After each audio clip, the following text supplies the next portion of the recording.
meletakkan seluruh harapan kami di bawah kaki-Mu Tuhan. Sebab kami percaya ketika kami berdoa, ada kuasa Tuhan yang bekerja dalam hidup kami. Pagi hari ini Kau mau bawa hidup kami, hati kami kepadamu Tuhan. Untuk diperlengkapi oleh firman Tuhan. Sehingga ketika pulang dari sini kami tidak pernah sama lagi. Bahkan kami dipulihkan, bahkan kami disembuhkan, kami diberkati Tuhan. Terima kasih Bapa, kami berikan waktu kami kepada Tuhan untuk boleh siap mendengarkan firman Tuhan. Hanya di dalam nama Tuhan Yesus kami sudah berdoa dan mengucap syukur. Haleluya, amin. Silakan duduk sidang jemaat yang dikasihi Tuhan.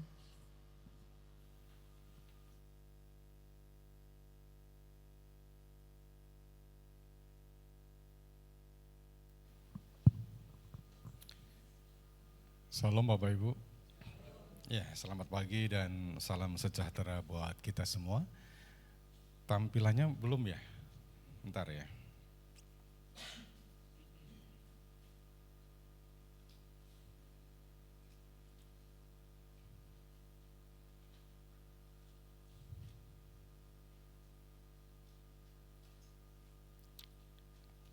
Hari ini agak bermasalah ini ya.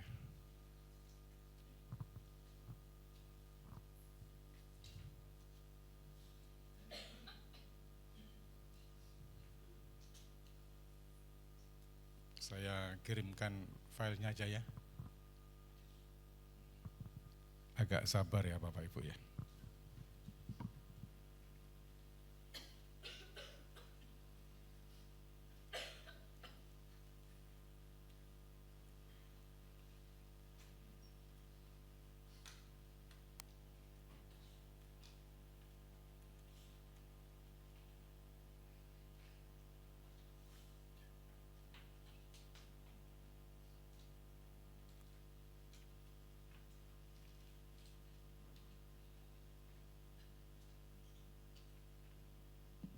Ya, di nomornya Babi.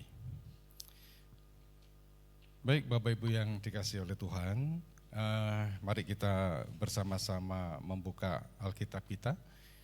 Di dalam Mazmur pasal yang ke-13, kita akan melihat Mazmur pasal yang ke-13, ayat 1 sampai dengan ayat yang ke-6, kita akan baca bergantian ya, saya ayat yang pertama, nanti Bapak Ibu ayat yang kedua, seterusnya sampai ayat yang ke-6. Saya akan memulai pada Mazmur 13 ayat yang pertama. Untuk pemimpin biduan, Mazmur Daud. Berapa lama lagi Tuhan, Kau lupakan aku terus-menerus? Berapa lama lagi Kau sembunyikan wajah-Mu terhadap aku?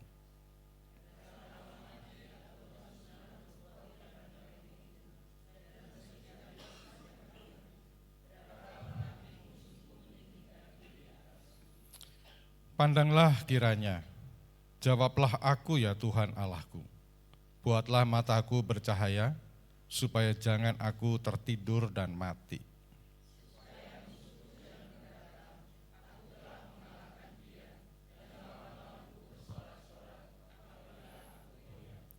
Tetapi aku kepada kasih setiamu aku percaya, hatiku bersorak-sorak karena penyelamatanmu.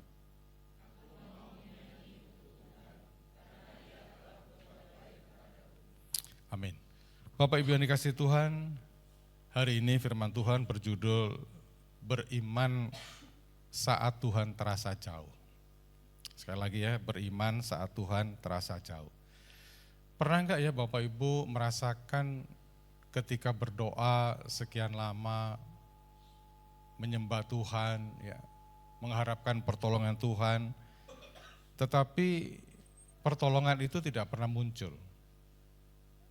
Kita merasa sendirian, kita merasa ditinggalkan oleh Tuhan. Kemudian iman kita rasanya goyah oleh karena doa-doa kita yang tidak terjawab itu. Pergumulan kita semakin berat, ya, beban hidup semakin berat dan sepertinya Tuhan meninggalkan kita. Apabila kita merasakan kondisi yang seperti ini, itulah yang dialami oleh Daud ketika dia menuliskan teks yang kita baca tadi. Kalau Bapak Ibu memperhatikan di dalam Mazmur 13 ayat 1 sampai yang ke-6, ini memang isinya adalah sebuah ratapan. Di dalam penelitian Alkitab, bagian ini disebut sebagai ratapan kesendirian. Jadi betul-betul Daud mengalami kesendirian, dia tidak punya siapa-siapa, tidak ada koneksi, tidak ada orang yang mendukung dia, dan dia merasa betul-betul hidup itu sepertinya akan berakhir dalam kehidupan dia. Latar belakang teks ini adalah Daud menuliskan teks ini ketika dia mengalami pengejaran oleh Raja Saul. 3 atau 4 kali saya agak lupa, Daud mengalami kondisi dikejar-kejar oleh Raja Saul. Dia harus bersembunyi di padang gurun, dia harus bersembunyi di dalam gua, dia harus bersembunyi di hutan dan lain sebagainya. Dan di dalam kondisi yang terpuruk seperti inilah kemudian Daud menuliskan teks yang kita baca hari ini. Sehingga kalau kita melihat ayat ini betul-betul menunjukkan kondisi stres, depresi yang begitu dalam yang dialami oleh Daud. Alkitab mengatakan yang kita baca, berapa lama lagi Tuhan engkau meninggalkan aku, berapa lama lagi. Nah kata berapa lama lagi ini Bapak Ibu, kalau kita bisa melihat itu sampai 4 kali disebutkan oleh Daud. Berapa lama lagi Tuhan kau lupakan aku? Berapa lama lagi kau sembunyikan wajahku? Berapa lama lagi? Ada sebuah dorongan dari hati Daud, dari jiwa Daud bahwa hari ini saya merasa sendirian dan tidak ada orang yang menolong saya dan bahkan Tuhan meninggalkan saya. Dalam kondisi yang seperti ini, apa yang dilakukan oleh Daud? Itu yang perlu kita teladani dalam konteks ibadah kita pagi hari ini Bapak Ibu. Di dalam keterpurukan, di dalam kesendirian, di dalam ketidakberdayaan kita, apa yang harus kita lakukan?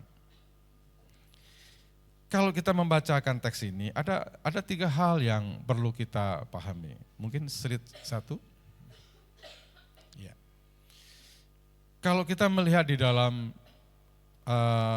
ayat 2 dan yang ketiga Bapak Ibu. Apa yang dikatakan oleh Daud di dalam kesendirian itu, dia jujur ya. Di tengah-tengah ketidakberdayaan dia, di tengah-tengah keterpurukan dia. Saya akan baca sekali lagi ayat yang kedua dan yang ketiga Bapak Ibu. Berapa lama lagi aku harus menaruh kekhawatiran dalam diriku?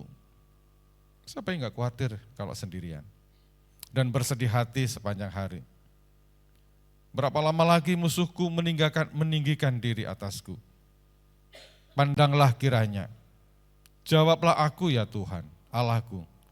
Buatlah mataku bercahaya, supaya jangan aku tertidur dan mati. Ada banyak dari kita yang berpikir bahwa kalau di dalam Tuhan semua itu akan menjadi baik-baik saja. Kita seringkali menampilkan diri sebagai orang yang tidak ada kelemahan. Kalau kita merasa lemah, kita malu, dianggap tidak beriman. Karena bayangan banyak orang beriman itu artinya menang atas segala pergumulan. Sehingga ketika kita tenggelam di dalam pergumulan, kita tenggelam dalam persoalan kita terpuruk, kita nggak berdaya, kita nggak mampu, kita malu untuk mengakui itu. Dan hari ini Tuhan berkata kepada kita bahwa ketika kita mengalami kondisi yang seperti itu, jujur itu sesuatu yang jauh lebih baik. Kenapa aku khawatir Tuhan? Berapa lama engkau tidak menolong aku? Berapa lama engkau meninggalkan aku? Seakan-akan gelap. Saudara yang terkasih, Daud merasakan penderitaan yang begitu dalam di dalam konteks ini. Pertama, dia merasa ditinggalkan Tuhan. Adakah di antara kita yang pernah merasa ditinggalkan Tuhan? Engkau berdoa, tapi jawaban doa itu seperti uap yang menguap yang tidak ada hasilnya apa-apa. Yang kedua, Daud merasa bahwa Tuhan meninggalkan dia sembunyi itu, nggak tahu Tuhan ada di mana kok, nggak perhatian sama saya gitu loh. Ada yang pernah mengalami kayak begini? Seakan-akan Tuhan memalingkan muka dari kita. Yang ketiga, dia mengalami depresi yang begitu dalam, nggak ada orang yang menolong. Dan yang keempat, kita bisa melihat kalau kita membaca teks ini secara lengkap. Dalam kondisi Daud terpuruk, musuh-musuhnya bersorak-sorak. Istilah kata orang Jawa itu ngapok no, kapok kon, kapan kon. Kuapok apa yang kau alami. Saudara, ini bukan persoalan yang ringan. Ini persoalan yang berat. Tapi hari ini Tuhan berkata kepada kita dalam kondisi yang seperti ini, mari kita jujur. Mari kita datang kepada Tuhan dengan tidak perlu merasa diri kita ini hebat, tidak perlu merasa diri kita ini kokoh, tidak perlu merasa diri kita ini luar biasa. Kita jujur kepada Tuhan dan berkata, Tuhan, aku khawatir loh dalam hidup ini. Aku mengalami kekhawatiran yang dalam loh Tuhan. Aku mengalami kelemahan, aku mengalami ketidakmampuan, aku tidak berdaya. Tuhan, tolong aku. Berapa lama lagi Engkau meninggalkan aku? Berapa lama lagi Engkau tidak mendengar doaku? Ini Tuhan, tolong aku. Ini yang pertama yang kita pelajari dari doa Daud di dalam Mazmur yang ke-13 ini. Jujur di tengah kegelapan. Saudara, banyak orang ketika merasa dekat kepada Tuhan menampilkan diri sebagai orang yang hebat, yang selalu menang. Apalagi seringkali kita mendengar kemenangan demi kemenangan dalam kehidupan kita, sehingga kita kadang-kala tidak mau mengakui bahwa kita sedang dalam kondisi yang terpuruk. Beberapa waktu yang lalu Bapak Ibu, ya, saya membaca sebuah riset, sebuah penelitian tentang burnout, tentang kecapean seorang hamba Tuhan, tentang kondisi terpuruk seorang hamba Tuhan. Riset yang dikerjakan oleh Universitas Duta Wacana Jogja. Kesimpulannya sungguh membuat mata kita ini terbelalak. 90% dari hamba Tuhan yang diriset, yang ditanyai, yang menjadi responden, 90% Bapak Ibu. Hamba-hamba Tuhan itu mengalami yang namanya burnout, kelelahan, kecapean dalam kehidupannya. Banyak orang gak ngerti, banyak orang merasa bahwa namanya hamba Tuhan itu pasti survive, pasti fight, pasti hebat. Hamba Tuhan kok, dia melayani banyak orang. Tetapi berapa banyak hamba Tuhan yang hidupnya kemudian mengalami beban pergumulan yang begitu berat. Hari ini saudara, kita semua, ya, kita semua, siapapun kita yang mendengar firman Tuhan hari ini, Tuhan memberikan pengajaran buat kita. Ketika engkau mengalami keterpurukan, ketika engkau mengalami ketidakberdayaan, jujurlah, katakan apa adanya. Kepada Tuhan segala kelemahan kita, segala kekurangan kita, dan jangan malu untuk meneteskan air mata bahwa kita memang butuh tangan Tuhan untuk menolong kita. Bukankah Mazmur Daud pernah menuliskan, ya, setiap tetes air mata kita ditapung oleh Tuhan di dalam kirbatnya. Saya kasih ilustrasi Bapak Ibu. Satu kali ada seorang bapak yang baru pulang kerja. Dia punya 2 anak. Ketika bapak ini masuk ke dalam rumah, ya kan? Anak yang pertama yang temperamennya ceria, yang suka ngomong dan sebagainya, menyambut bapaknya dengan begitu antusias. Bapak datang, gitu kan. Kemudian papanya disuruh duduk. Si anak itu di depan dia menari, dia menyanyi, dia menyenangkan hati bapaknya. Dan bapaknya begitu terkesima melihat tarian, pujian dari anak yang memang senang untuk menghibur dia. Di tengah-tengah bapak ini menikmati tarian dan pujian daripada anaknya ini, nyanyian daripada anaknya ini, tiba-tiba si bapak mendengar di halaman depan, teriakan anak yang kedua, "Papa, tolong aku Pak, aku jatuh, kakiku lecet." Dengan seketika, bapak itu beranjak dari tempat tidurnya, dari tempat duduknya. Dia keluar, meninggalkan anak yang pertama yang sedang menyanyi tadi, dia keluar, dan dia melihat anak yang kedua sedang jatuh dan kakinya terluka. Dia datang kepada anak itu, digendong anak itu, diangkat anak itu, didudukkan dan dibasuh lukanya, dikasih obat, dan dia begitu perhatian kepada anak yang kedua ini. Kenapa Bapak Ibu? Karena bapak ini justru lebih memerhatikan, lebih care, lebih peduli kepada anaknya yang sedang sakit, kepada anaknya yang sedang terluka, kepada anaknya yang sedang mengalami persoalan. Bapa kita yang di sorga sama. Pujian kita memang menyenangkan hati Tuhan. Tarian kita menyenangkan hati Tuhan. Tapi hati Tuhan tergerak oleh hati-hati yang hancur, yang remuk karena beban pergumulan yang berat. Amin Bapak Ibu. Tidak salah kita menyanyi, enggak salah. Tidak salah kita menari buat Tuhan, itu bagus. Tetapi yang ingin saya sampaikan adalah bahwa hati Tuhan justru condong kepada anak-anaknya yang hatinya sedang mengalami remuk redam. Ketika engkau berkata, Tuhan tolong saya. Tuhan berapa lama lagi engkau biarkan aku di dalam kesendirian seperti ini. Disitulah hati Tuhan tergetar. Hati Tuhan tersentuh. Dan dia datang kepada kita. Dan dia menyapa kita. Dan dia berkata, aku akan menolongmu. Aku akan membasuh lukamu. Aku akan membebat setiap lukamu. Jangan khawatir anakku. Aku ada untuk menolong engkau. Sidang jemaat yang dikasihi oleh Tuhan. Beriman saat Tuhan terasa jauh, itu enggak gampang. Tetap kokoh di dalam iman ketika doa kita enggak dijawab, itu enggak gampang. Tetapi hari ini Daud mengajarkan kepada kita bahwa iman itu bukan bergantung pada perasaan kita. Iman itu semata-mata bergantung pada karakternya Tuhan.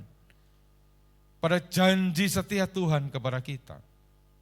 Nah, itu sebabnya saya katakan, ketika kita merasa beban pergumulan hidup ini begitu berat hari ini, apapun persoalan kita, engkau harus jujur di hadapan Tuhan dan berkata, Tuhan aku sudah enggak kuat, aku enggak mampu, berapa lama lagi Tuhan akan menolong saya. Sungguh Tuhan, aku mengharapkan pertolongan-Mu. Itu yang pertama. Yang kedua Bapak Ibu, klik lagi. Coba kita lihat ayat yang ketiga Bapak Ibu, sampai ayat yang kelima. Pandanglah kiranya, jawablah aku ya Tuhan, Allahku. Bukalah mataku, buatlah mataku bercahaya, supaya jangan aku tertidur dan mati. Supaya musuhku jangan berkata, aku telah mengalahkan dia, dan lawan-lawanku bersorak-sorak apabila aku goyah. Ayat yang ketiga ini dengan jelas memberikan gambaran kepada kita Bapak Ibu, bahwa di dalam kondisi yang terpuruk sekalipun, engkau harus terus berdoa. Teruslah berkomunikasi saat engkau mengalami kesunyian. Teruslah berkomunikasi kepada Tuhan ketika engkau merasa tidak ada yang menolong engkau. Kenapa? Karena sumber kekuatan yang Daud miliki itu hanya di dalam doa. Coba kita berimajinasi sebentar, kita membayangkan sejenak. Seandainya, saya bilang seandainya, ketika Daud dikejar-kejar oleh Saul, dia masuk ke dalam gua, sembunyi dengan penuh ketakutan, depresi, stres, dia tidak berani keluar, dia merasa nyawanya terancam, hidupnya sebentar lagi mati dan sebagainya. Dan di dalam posisi yang seperti itu, Daud kemudian tidak berdoa. Dia menyerah, Tuhan udahlah saya selesai, aku mau, ya terserah apa yang terjadi. Pertanyaannya, sanggupkah Daud bangkit dari keterpurukan itu kalau dia tidak berdoa? Pasti tidak sanggup. Bisa enggak Daud menjadi raja kalau dalam keterpurukan itu dia tidak berdoa? Jawabannya jelas. Dia tidak bisa akan menjadi raja. Karena di dalam kondisi dikejar-kejar oleh Saul, Daud itu belum jadi raja. Dia baru ditabiskan oleh Samuel, tapi belum punya tahta gitu loh. Nah ketika di dalam kondisi yang 90% mati ini, yang dikerjakan Daud menginspirasi kita. Di dalam keterpurukan, di dalam kondisi ketidakberdayaan, di dalam kondisi yang terasa sunyi, Alkitab katakan, teruslah berdoa. Terus berkomunikasi kepada Tuhan. Seperti yang Daud katakan, pandanglah kiranya, jawablah aku ya Tuhan, Allahku. Buatlah mataku bercahaya, supaya jangan aku tertidur dan mati. Saudara, kalimat yang menyentuh hati saya, kalimat yang berkata, buatlah mataku bercahaya. Di dalam budaya Yahudi Bapak Ibu, kata mata bercahaya itu simbolik dari kehidupan. Jadi artinya ketika Daud berkata, buatlah mataku bercahaya, matanya Daud itu dalam kondisi metafora tidak lagi bercahaya, redup. Dan itu gambaran kematian. Dan Daud berdoa, Tuhan hidupkan lagi aku. Berikan lagi aku pengharapan. Berikan aku jalan keluar. Buatlah mataku bercahaya. Supaya apa? Supaya orang yang membenci aku, orang yang memusuhi aku, tidak bersorak kemenangan. Karena orang yang disayang Tuhan ini bisa bangkit kembali. Saudara yang terkasih, kadangkala beban pergumulan yang begitu berat dan kita berdoa serasa tidak ada jawaban, mendorong kita ini untuk kemudian beranggapan doa itu menjadi sesuatu yang sia-sia. Doa itu menjadi sesuatu yang tidak berguna. Doa itu sesuatu yang ya nggak penting kita lakukan, toh hidup saya memang bebannya berat gitu loh. Buat apa lagi saya berdoa? Kenyataannya saya berdoa, masalahku tidak selesai kok. Kenyataannya saya berdoa, pergumulanku tidak hilang kok. Persoalannya aku berdoa tapi tidak ada pertolongan apa-apa dari Tuhan. Nah itu menjadi senjata iblis untuk mengintimidasi kita supaya kita tidak berdoa. Daud tidak begitu Bapak Ibu.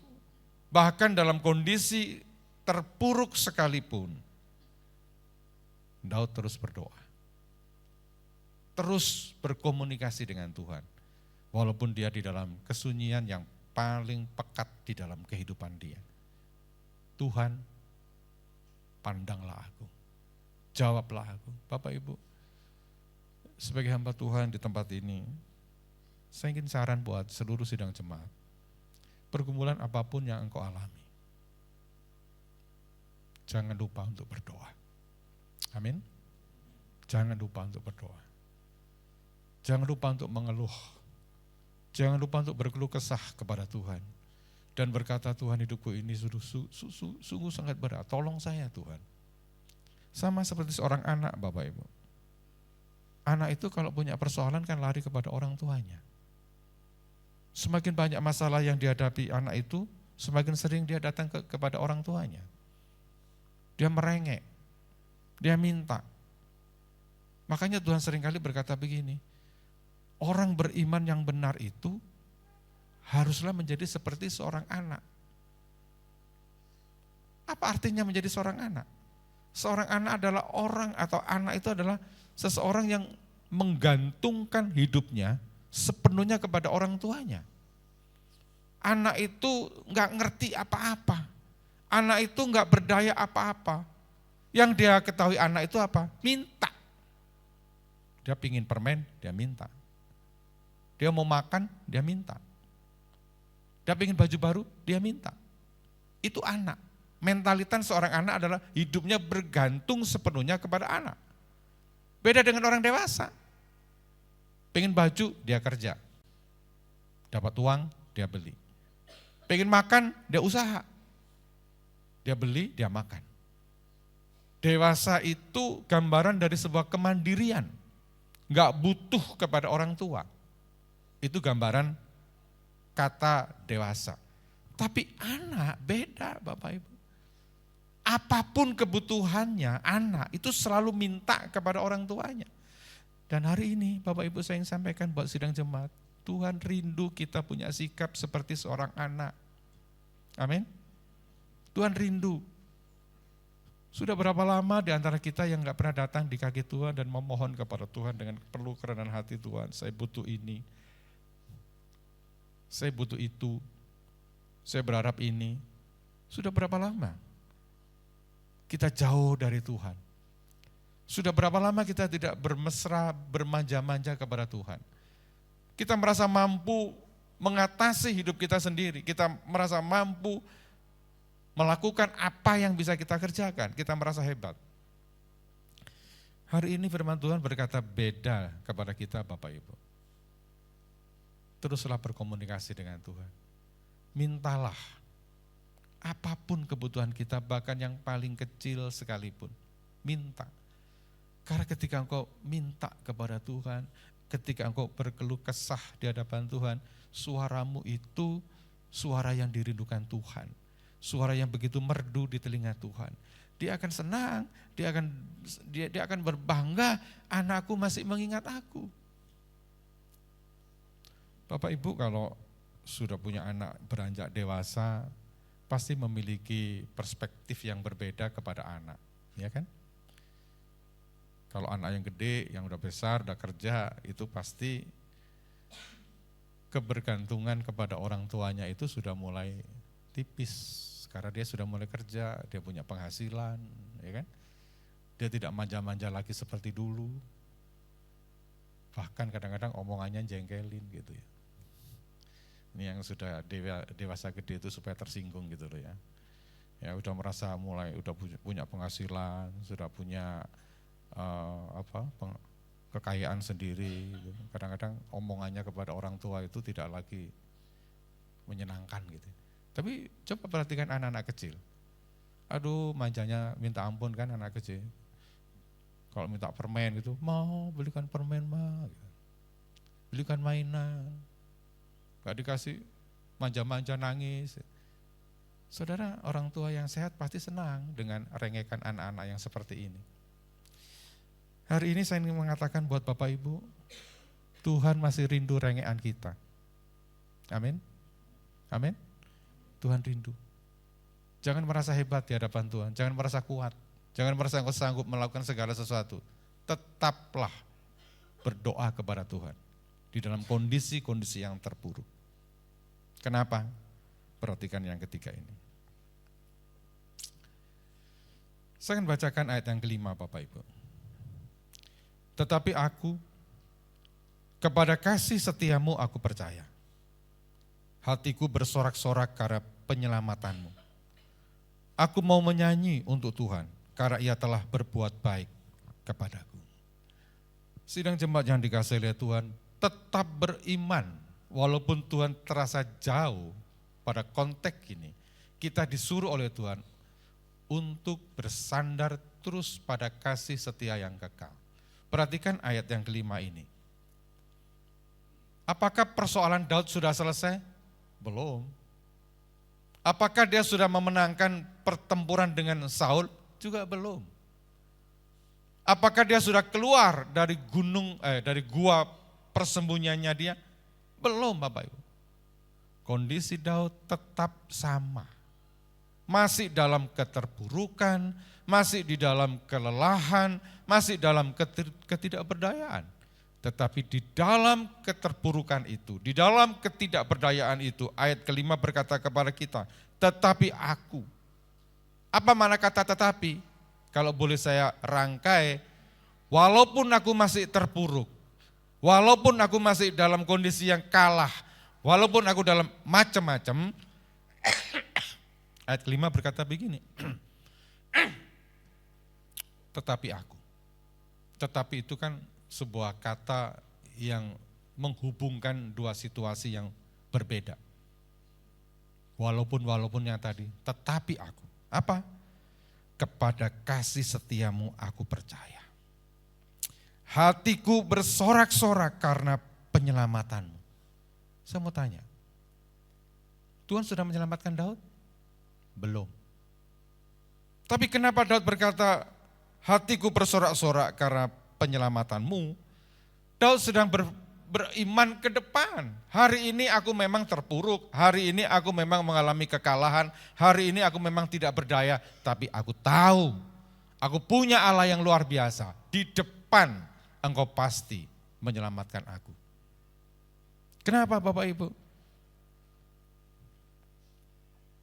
Ayat kelima berkata begini, tetapi aku kepada kasih setiamu. Kata kasih setia ini, para teolog itu suka mengeksplorasi kata ini. Kata kasih setia itu dalam bahasa aslinya itu disebut dengan kata hesed. Kata hesed itu adalah kasih setia yang tidak didasarkan pada romantisme, tidak didasarkan pada perasaan. Hesed itu adalah kasih setia yang didasarkan pada perjanjian, pada komitmen, pada ikatan. Jadi tidak ada perasaan, oh saya sekarang sayang, besok enggak bisa. Hesed adalah kasih yang ditujukan Allah kepada manusia, didasarkan pada perjanjian, bahwa dia adalah Bapa kita dan kita adalah anak-anaknya. Itu hesed. Beda Bapak Ibu, kasih setia suami istri dan kasih setia anak muda yang lagi pacaran, itu beda. Kasih setia anak muda yang lagi pacaran itu kasih setia, cinta, asmara yang didasarkan pada romantisme, didasarkan pada perasaan. Kalau nggak suka, cari pacar yang lain. Kalau nggak suka, putus. Nggak suka, you and I end, kan begitu. Karena udah nggak cocok. Tapi suami istri, nggak begitu. Suami istri itu kasih setianya didasarkan pada ikatan perjanjian. Tidak hanya ikatan perjanjian di altar ketika pendeta memberkati, tapi juga kasih setia didasarkan pada perjanjian apa? Akta nikah. Akta nikahnya kalau di gereja malah 2, dari gereja satu, yang satu lagi dari catatan sipil. Itu perjanjian. Jadi cinta suami istri tidak hanya didasarkan pada romantisme, tapi pada perjanjian. Tidak bisa melepaskan ikatan itu sepanjang perjanjian itu masih ada. Daud memahami bahwa kasih Allah kepada kita bukan sekedar perasaannya Tuhan, bukan juga perasaan kita. Tapi kasih Allah kepada kita adalah kasih yang didasarkan pada perjanjian, hesed. Itu sebabnya ayat kelima dahsyat sekali kalau kita bisa memahami. Walaupun aku berjalan dalam lembah kekelaman, walaupun aku masuk ke dalam gua yang hitam kelam, walaupun aku tidak memiliki apa-apa, walaupun aku dikejar-kejar oleh Saul, walaupun aku tidak punya senjata, hidupku lemah dan sebagainya, walaupun yang lain. Ayat kelima berkata begini, tetapi aku tetap kuat karena aku percaya kasih Tuhan melimpah kepadaku. Amin. Aku percaya. Bapak Ibu, kata aku percaya ini penting. Kondisi apapun di sekitar kita, seperti yang Daud katakan, walaupun berbagai macam pergumulan yang terjadi, tetapi aku percaya. Kepada siapa? Kepada kasih setia Tuhan yang melimpah terus menerus di dalam kehidupan kita. Pada akhirnya Bapak Ibu, perhatikan baik-baik kalimat yang ingin saya sampaikan. Klik sekali lagi Mas. Coba kita baca. Bapak Ibu, kegelapan tidak pernah menjadi bukti bahwa Tuhan telah meninggalkan kita. Kegagalan Bapak Ibu, keterpurukan Bapak Ibu, ketidakberdayaan Bapak Ibu, itu bukan bukti bahwa Tuhan telah meninggalkan kita. Malam mungkin gelap, tetapi fajar keselamatannya pasti akan terbit bagi kita. Amin. Katakan dalam hatimu, aku percaya. Kita bangkit berdiri, tim musik silakan.